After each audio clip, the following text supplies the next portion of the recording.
we're seeing the fallout all across the mainstream media of the current sale to Al Jazeera. And because Bill O'Reilly is an employee of Fox News, he's contractually obligated to down on it in some fashion. And he's deciding not just to talk about Al Jazeera, but Al Gore specifically. So we've got a couple of interesting quotes from Bill O'Reilly regarding the hypocrisy of Al Gore. Let's watch the first.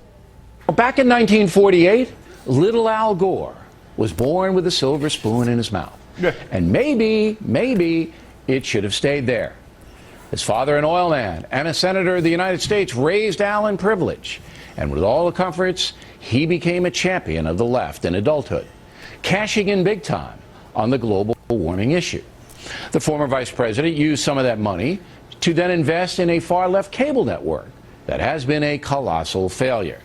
And so Al and his merry men decided to sell that network. And according to the New York Times today, they wanted to close the deal last week to avoid the higher capital gains tax this year. Sounds like good business sense, right?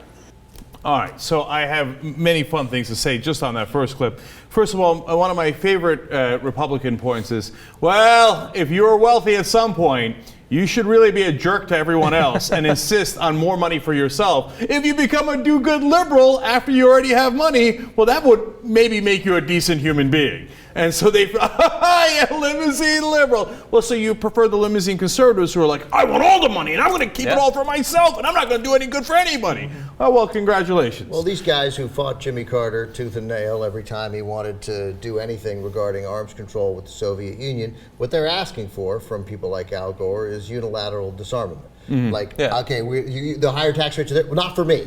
Only the left will pay a higher degree of taxes. I mean, look, the tax rates are there.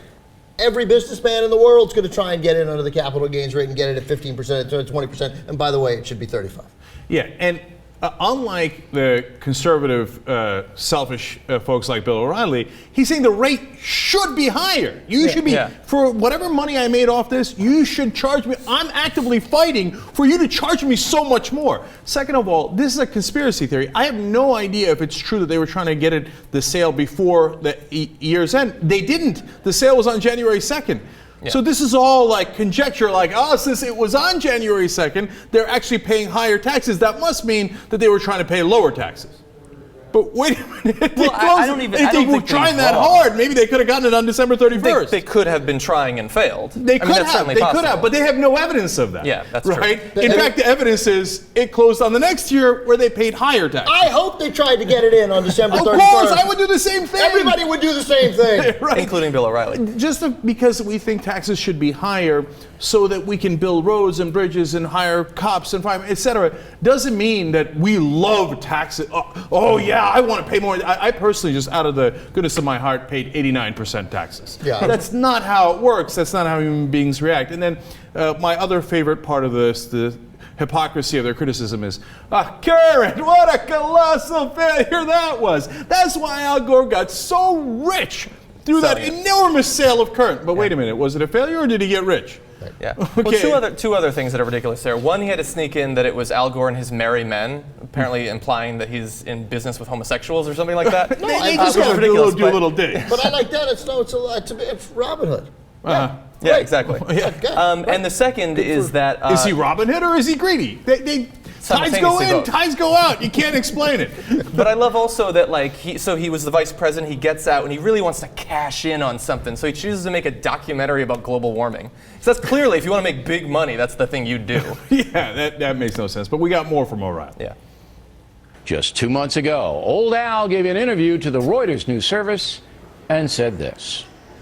The single most popular proposal we had was to reduce taxes on working people and lift the higher rate.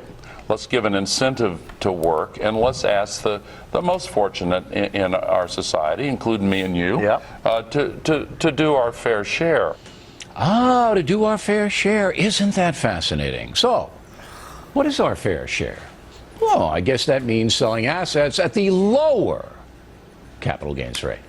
Except, does he believe it or not? He didn't do that. But Fox News, as usual, you know how he says it's a spin-free zone? It's a fact-free zone. So he takes the facts and actually spins them in the exact opposite direction.